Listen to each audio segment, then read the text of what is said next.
Magandang morning sa inyo lahat mga kabaliwan. So what you see here is a galvanized pipe, and what I'm going to do here is that I'm going to degalvanize it. But that is going to be in another video. 2 weeks ago, I just finished building my anvil and my anvil stand, and I am so tired. So I need to slow down, and it's time to relax while my body heals itself.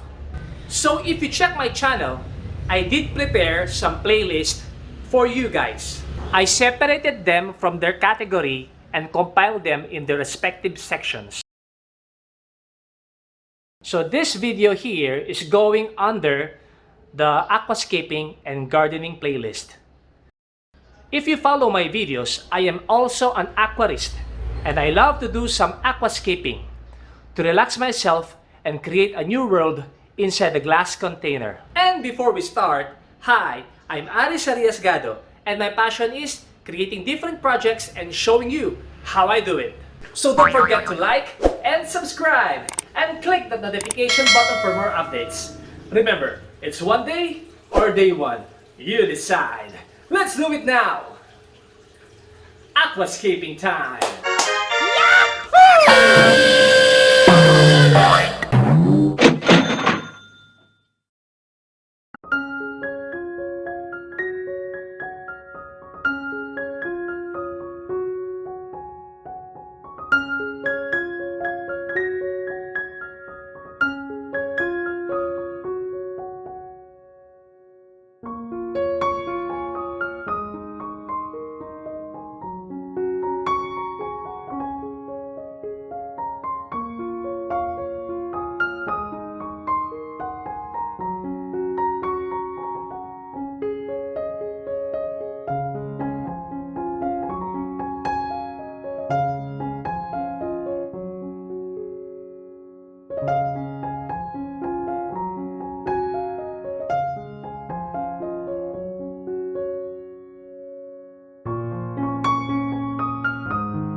Okay guys, after a week, the hydrilla plant actually surprises me because they grow so fast.